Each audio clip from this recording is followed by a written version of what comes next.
Hello, hello. I was muted. Welcome to the parlor, which is not a parlor at the moment, but a quaint little storytelling cottage. I thought this would be nice for storytelling streams. Welcome, Mega Master. Welcome, Acerola. How are you guys doing today? So today we're going to be reading through, let me see. We're going to be reading through the medium novel, not light novel. The light novel that I'm writing, and have been writing for the past 2 years. And it's basically just some of my favorite things combined. It's like fairy tales with an RPG feeling. So, yeah. The first book is about Red Riding Hood. Welcome, Aleph. So, feel free, traveler, to pull up a chair and relax, and let me know if anything is wrong with the audio. Alright. The Scarlet Rider, Chapter 1, Prelude. Sometimes Azalea dreamed of when her brother was still alive. Deep in the forest, away from their family's cottage at the edge of the woods, they often scavenged for toadstools and lizards. Azalea built a makeshift fairy garden out of flowers and old bottles, and it lit up like a pretty little thing in the dead of night. Azir, her brother, was more partial to using stones and twigs to build battle stables for his pet lizards. "One day, Zaylee," he proclaimed very magnanimously, or as magnanimously as a 9-year-old could proclaim, "these little lizards will grow into magnificent dragons, unparalleled beasts of war. Just you watch." Azalea looked at the current object of his enthusiastic attentions, a tiny forest lizard with dingy scales the color of mud, barely spanning the breadth of his palm. It could probably fit in her bottled fairy house. "Will they?" she asked doubtfully. She drew the hem of her red capelet over her pale brow, dabbing away the sweat from the afternoon sun. Azir nodded firmly, his untidy shock of hair bouncing like wheat sheaves. "That with the humblest beginnings grows to become the greatest power," he said, with surprising wisdom. "You know the seeds of the great oak trees, Zaylee? Such tiny kernels grow to be bigger and stronger than the mountains." This was actually not accurate, but Azalea decided to accept his word. She, at 7, was hardly as wise into the world as her brother. "If the lizards get all big," she said, "then where will we keep them?" "In our house, of course," Azir said matter-of-factly. Azalea blanched. "Dragons in the house! Think how much dirt they would truck in. Think of all the wooden tables and chairs set aflame. Their ma would be beside herself." Azir," she tried timidly, but Azir was already chattering on, green eyes bright and immutable. "We can sleep on the roof. We'll get more sun that way. Plants need a certain amount of sunlight or they stay small and weak. Do you want to stay small and weak, Zaylee?" "Exactly. I think we could use more sunlight. Maybe we'll grow as tall as the oaks. No, as tall as the heavens. No, as tall as Da!" Azalea gasped. Da was the last straw.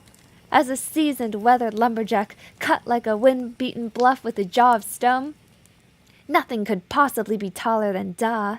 Even the very forest seemed to quake under his footsteps. "That's impossible," she said firmly. "It won't be impossible," Azir said, just as firmly. "Not if we train hard enough. Come on, Zaylee, let's practice." Training would actually not help one grow any taller, but Azalea was 7 and didn't know that. It sounded very reasonable to her, mostly because everything Azir said sounded very reasonable. Azir took a grounded stance across from her, feet a shoulder's width apart, knees slightly bent. Azalea mirrored him. She didn't actually like fighting him, even for practice. She would much prefer to bake some apples over a little fire, or fold some fairy clothes out of fabric scraps. She just wasn't much of a fighter. But Azir cared so deeply about training his mana well and growing strong, and he made strength sound so very exciting. She couldn't help but be swept along. Azalea saw Azir breathe in, deep and steady, and close his eyes. She followed suit. This was the beginning of sensing mana. focus. It took her a moment to catch it, past the distractions of singing birds and scuttling lizards and chirping insects, but finally Azalea felt something. It was a subtle sensation, like the scent of baking cookies or the warm pulse of sunlight. Ever present and threaded in the air was a tingle of something, like brushstrokes on a canvas of atmosphere. If she concentrated, she could pick out distinct traces: the breezy, restless wind mana, the fertile earth mana, the speckled fire mana from the sunlight, and still others she couldn't name. "Form your weapon," Azure said in a commanding tone. "Then we spar." Azalea winced. He made it sound so simple, and for him it was simple. Azure had been forming mana weapons practically since birth. Azalea, on the other hand, had yet to form anything larger than a raindrop. Once, Azalea had asked Azure if she could participate by using mana in some other way. Azure had looked at her with a puzzled frown and said, "What other use for mana is there?" Which really, he had a point. Forming could shape explosive fireballs, forming could create weapons out of the elements, forming could bear its uses on a wind current like makeshift wings. In comparison, other mana craft like stabilizing or threading felt pitiful. No, Azalea would have to learn how to form a weapon or be left behind. She concentrated hard, trying to remember Da's instructions. See the trace, pluck it, weave it in like thread. There, Azalea, just like your fairy blankets. She sensed it in her mind, felt its presence there, a thread of mana laced with wind and sunfire, loose and supple. On a calm, cloudless day like this, it was steady, easy to form. Azalea reached out and burned a little of her mana well. At least, she thought it was her mana well, that flask of quiet energy sitting somewhere in her chest, waiting like a motionless lake. Every person was born with a mana well, some larger than others. Burning it offered a way to harness the mana within and around them, and like every other source of human energy, it replenished with food and rest. Azalea's mana well was rather small, but even so, it was more than enough to form a weapon. Azalea burned a little of her mana well and brought in that thread of wind and sunfire mana. She wove it together, balling it up into something solid. And there, it dropped in her hand, warm and spherical like a marble. A good start, but hardly a weapon. She wouldn't even be able to fit it into a sling. Azalea breathed in deep, burning her mana well and pulling in more traces from the air. More wind, more sunfire. Over and under, like weaving on her little loom. Over and under, another thread. Over and under, yet another. The marble began to grow and lengthen, pulsing until it melted into the shape of an arrowhead. Then sparks skittered in her hand, and the arrowhead dusted away like dandelion seeds. The mana traces dispersed. Azalea bit her lip, eyes watering. She kicked at the grass. "I can't do it, Azure," she blurted. "I just can't." Azure looked up with a slight frown. He had, true to his natural talents, already formed a shadowy sort of sword. From the night-black blade to the onyx hilt, it was made of alluring darkness that seemed to swallow up all the surrounding light. Something about the weapon set Azalea on edge. She squinted, her mana well tingling. There was a minute shift, and then her nervousness eased. Azure stepped closer, his blade humming. "Don't worry about it, Azalea," he said gently. "You're a whole 2 years younger than me. I couldn't make the aphotic blade of Calamitous Void until last month." He was trying to be nice, but really, Azalea knew she was a lost cause.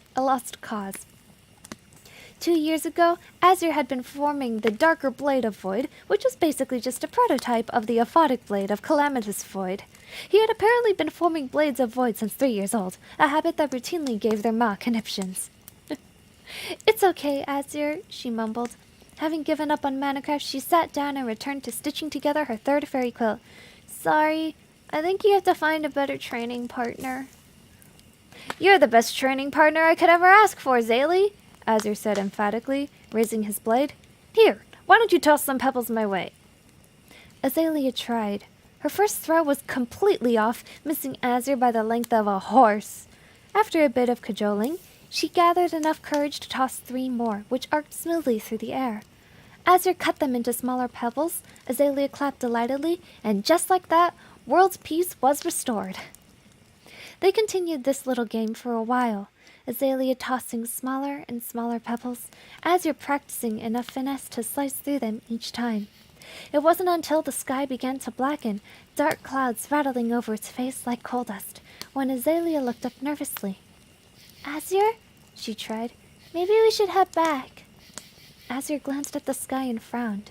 The gray cover of clouds rattled once, and the forest shook, trembling like the surface of a drum. "Something strange with those clouds," he said tightly. "Do you feel it, Zaylee?" Azalea did feel it. She wasn't sure how to describe it. A strange presence hanging in the air, thick as the scent of baking bread, pulsing like a wild heart.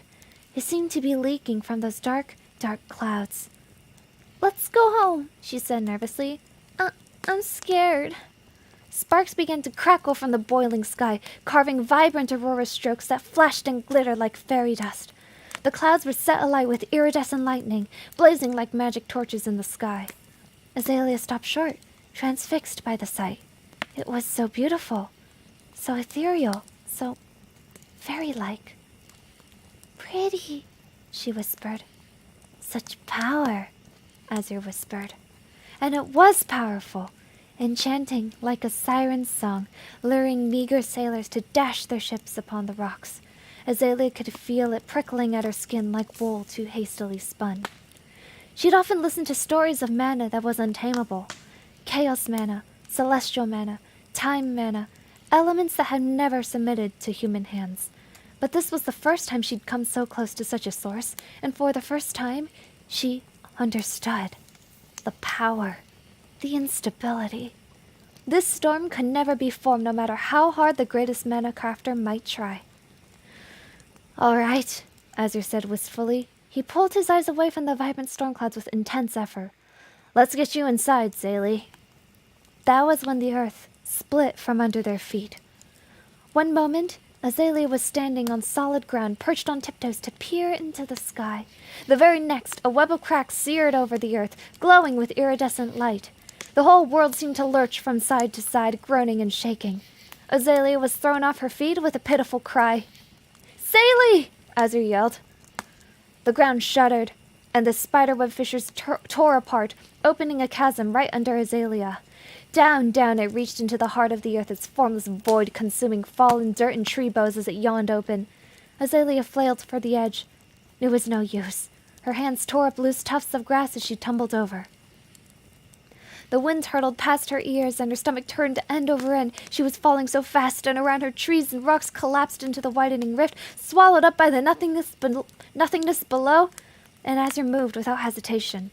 He hurtled off the edge of the cliff, diving towards Azalea.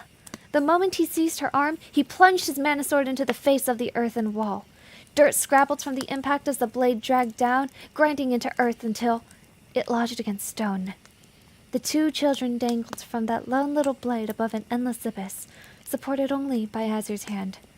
Azalea whimpered, clinging desperately onto Azure's arm. His grip on the sword was shaking. He could not possibly hold on, not with her weighing him down. "Azure," she said pleadingly, but Azure was already taking action. Mana flared from his body, so sudden and so intense that Azalea felt her own mana well tremble in response. It swirled around her in a powerful gust, weaving over and under, like thousands of threads knitting together in the blink of an eye, and brilliant wings of sunfire and wind lifted her up, arcing her over the ridge and onto safe ground. Azalea tumbled into the grass, her arms and legs scraping against stone and earth. "Go!"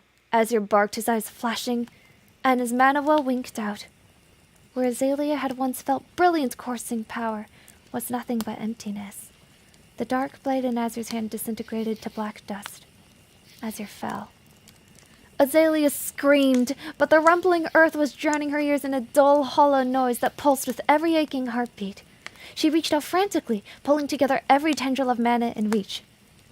Wind, fire, earth, stone, even the strange, unstable traces radiated by the storm.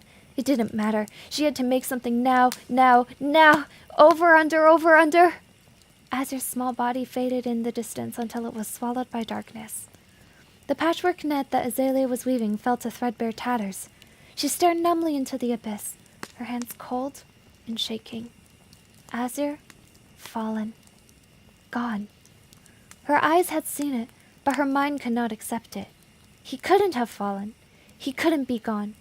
Surely he could have formed his own wings and flown himself back up, because Azure was powerful, and Azure could do anything. But no, he'd run his mana well dry.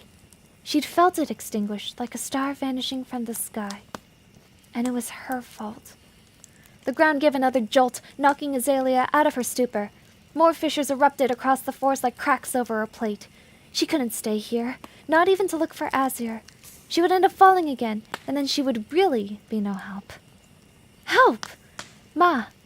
Da! She had to get them. She had to. They would fix everything. They would find Azure. She just had to get home. Azalea stumbled to her feet. Get home. Another fissure opened to her left, throwing her back onto the grass. A gash opened on her knee, raw and bleeding. The pain pounded into her leg like a nail, and she sobbed. Again. Again. She must. Azalea dragged herself upright, limping 3 steps on shaky ground. Her legs screamed with every step, but she gritted her jaw and kept forward, as you would have. Above her, the storm clouds bellowed. Light bolted down and struck the great oak right in front of her. A blast of wild mana erupted, flinging Azalea back like a rag doll. Her head hit the ground, and even padded with grass, the impact lanced painfully down her neck and made her vision swim. Blue fire licked down the oak's boughs to its roots, searing the air with heat. Is it boughs? Oak's boughs? I don't even know English. Alright, sorry, immersion breaking. Azalea dragged herself up on one knee, her arms shaking with the effort. She squinted through the shimmering haze, searching frantically for something that could help her. A small branch for a makeshift cane? Perhaps. Or a discarded weapon. Miraculously, she can make out the vague silhouette of a person just past the roaring inferno. One of the village sentries? Perhaps he was looking for survivors. Help! She called pleadingly. Her throat was raw and it hurt, but she pushed even louder. Help! The figure raised its head and stalked through the smoke, coming into shape. A cruel muzzle, a graying pelt, black eyes tangled with a violent, strange red. Not a person, but a wolf. Azalea's heart sank. Da had always warned her about the creatures of the wild and their feral, territorial ways. This one seemed even worse. Its eyes rolled in its sockets and there was red froth at its mouth. From its twisted back jutted black, razor-sharp spines, and a putrid sac was swelling out of its left flank. The wolf snarled and lunged right at her, maw snapping open with a gleam of serrated teeth. Azalea feebly raised her arms, bracing for terrible pain, and a shadow sliced in front of her. The wolf was flung aside in a spray of blood, a large gash torn right across its muzzle. It howled in agony, clawing blindly at the air. The shadow materialized again, taking shape in front of Azalea. A man, shrouded in a vibrant blue cloak, holding a beautiful silver sword with peace and confidence. The man moved. His sword point flashed blue, and Azalea felt a rush of icy mana. White crystals erupted over his blade as the weapon seared straight into the skull of the wolf, driving through its brain. It slumped over, dead. The man scooped up Azalea, and suddenly they were flying. Up close, the man had angular, elegant features that Azalea had never seen before. She tried to place him, not a neighbor, not even a passing merchant. With that beautiful sword of his, mana quartz glowing pale and bright in the silver crossguard, he could only be a knight of high status.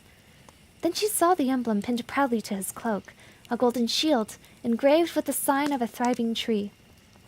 It bloomed warm and yellow even in the frantic darkness of the storm, like the comforting embers of a fireplace. Azalea relaxed. She recognized that emblem. This man was a royal hunter from the nation's capital. He was a hero. The hunter carved a gentle slope through the air, landing nimbly on the branch of a tree. There was the smallest nudge of wind mana, and he pushed back into the air, bounding through the forest one graceful arc at a time. It was so controlled, so flawless. With such small drops of mana, he was able to propel the weight of both himself and a small passenger. Azalea stared in amazement. "Are you all right, little one?" the hunter asked softly. His voice was rumbly and warm, like Da's. "My brother," Azalea wanted to say. "Help Azure, please, mister. Please, my brother." Her mouth wouldn't move. The hunter glanced at her. He seemed to understand her terror because his gaze softened and his mouth pulled up. You're safe now. You were very brave, little one. Well done. She wasn't brave. Azure was brave. Azure had been brave, and because of that, now she was here and Azure was gone. Azalea stared at that golden emblem, and tried not to think of light and fire and Azure tumbling into the abyss. The wolf, she managed tremulously, was sick. The hunter started a little at her voice, but nodded. The animals have been stirred by the mana storm. I believe the overload is corrupting them. Corrupting? The storm's mana is too much for them to handle, he explained gently. That's why their bodies are twisting up and growing things when they shouldn't. It drives them mad. Azalea winced. Scary, she mumbled. It's all right, little one, he said. That is what the hunters are for. He landed smoothly on the ground, which was still green and verdant, untouched by the storm. Azalea recognized this place. It was a little glade of wildflowers just outside their house. She was home. Her dad was at the door of their cottage, shouldering a large pack and roll on his back, wood-cutting hatchet in hand. He raced over as Hunter lowered Azalea to the ground, stony features easing in relief. Azalea, he said. He quickly swung her up, settling her in the crook of his arm. Thank you, Lord Hunter. Thank the mythic stars. Azalea buried her face on her dad's shoulder, squeezing her eyes shut. She liked it here, safe and high, nestled in the warmth of her family's embrace, far from harm. The storm suddenly seemed so very far away. Oh, Azalea! That was the voice of her ma, rushing forward as she fastened a knife to her belt. She pressed a hand into Azalea's hair, her voice shaking. We were worried sick! Where have you and Azure been? And then she stopped, her eyes flickering from Azalea to the hunter and back. Azure, she whispered. Where's Azure? Azalea, where's your brother? Azalea opened her mouth, then closed it. She felt sick and dizzy all over. Azure falling, Azure vanishing, Azure gone. I'm sorry, said the hunter quietly, but I found no one else. You have to leave before the storm gets any closer. I can't, said Ma, wringing her hands. Her voice was rising higher, strident. My son is still out there. He's alone. Anna. Da, no. His voice was tight, yet weary. We have to go. The hunter watched Ma wordlessly, his face troubled. She noticed his expression and grasped his cloak desperately. You have to find him, Lord Hunter, she pleaded. Please, please save him. You're a hunter. You can save him. If anyone could do it, he's my child, please. Anna, said Da. She released the hunter. Da gripped her hand, and they quickly strode down the beaten path, heading to the village. They'd keep going until they reached an outpost, or maybe a larger town. Azalea peered over her dad's shoulder, looking into the gaping maw of that crackling, ravenous beast of a storm. The hunter was going back. He'd drawn his sword, swift and fluid, letting the icy blade glow softly. He stood at the edge of the woods for a moment, staring up at the angry clouds above. The golden emblem gleamed on his chest. There was a distant boom, a hiss, a crackle. The trees groaned. The hunter stepped forth with his sword, unafraid, and was swallowed up by the darkness. He never returned.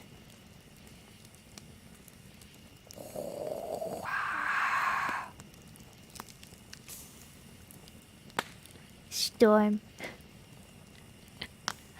That's the first chapter of Airlean Tales. After a year of hard work, it's here. I wrote that 1 year ago, so it is now 2 years. Over 2 years since I started planning it, 2 years since writing. We are now 150,000 words in, and I think I'm maybe like 5 chapters from writing the end, so we are going to... Wow, thank you, Luna. No, thank you, Acerola. Thank you guys for coming and listening. Let me see if I can go back to chat. Sorry, give me a second. And no, it's dark. Oh no, I look like I'm in shadow. Alright, well, we don't have anything fancy to do this, so ta-da. Pretty intense. Thank you, Mega Master. Thank you, Olaf. Thank you, Isrola. Oh, hold up. I don't think chat is working. Oh no, it just has delay. That was really fun. Oh, I'm glad. I like reading I would actually have liked to start with another book that's not my own. But it's hard, because then I'd have to ask for rights, and most people get, like, audiobooks made, so... Hello, Miss 17 Black. That was really fun.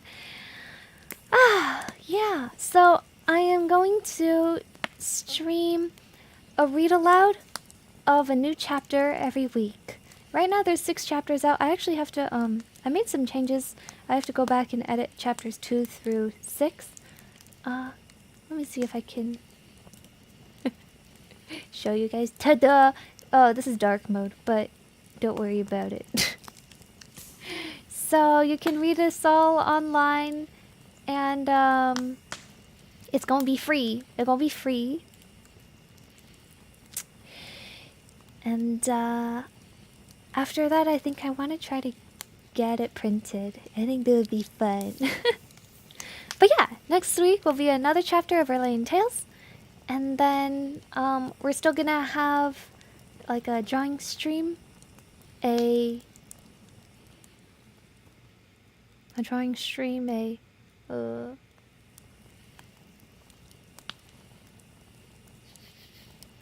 my gosh, my brain is not here right now. I am so sorry. A printed copy would be cool. Yeah. So the series is called Airlean Tales. The first book is called The Scarlet Rider, which is why I say first book as if I'm going to write more. I do want to write more, though. I really like these characters. I took all this time developing this world lore. So, that's the foreseeable plan for the future. Physical book would be really cool. We said the same thing. What a surprise to enter too. I'm happy for you. Thank you. Yeah, it's just gonna be, we're gonna have every week. I think we're gonna do it this way. We're gonna have 4 streams a week. We're gonna have a drawing stream, a casual game, which is gonna be Papers, Please finale next week, a hardcore game, which is currently gonna be Ori, although I might actually switch. I don't know. Platforming is kind of stressful. So a drawing stream, casual game, hardcore game, and then a story time stream.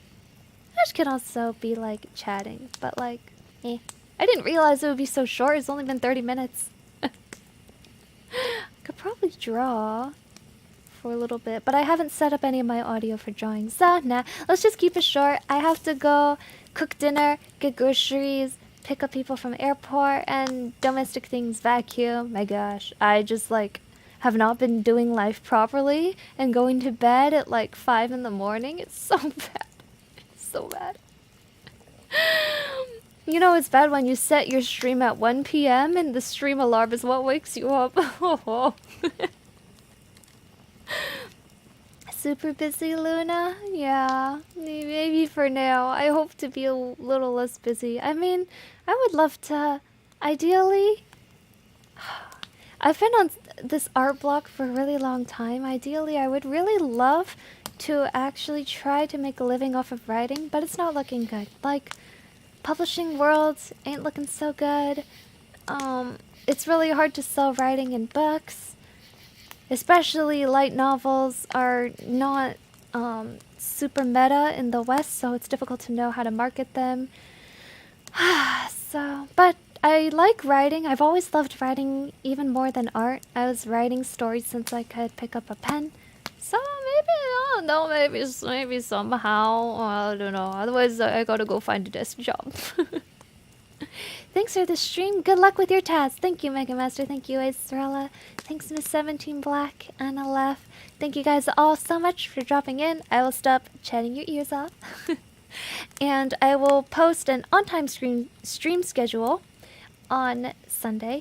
This was an exception because I was out on travel, but we'll be back to our regularly scheduled content next week. So, hope you enjoy it, and have a most wonderful weekend. Uh-oh. My sound is still going. Okay, bye-bye.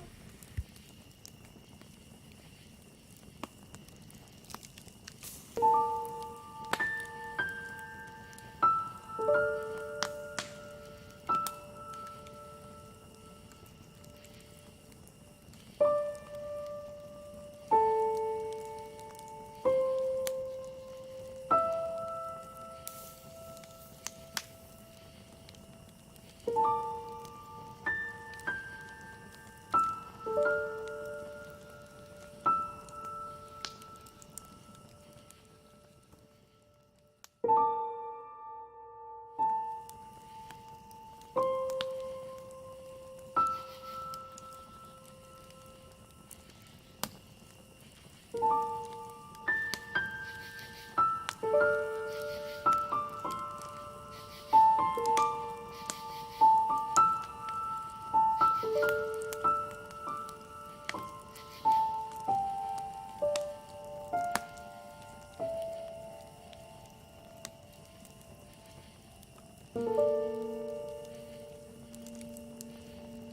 you.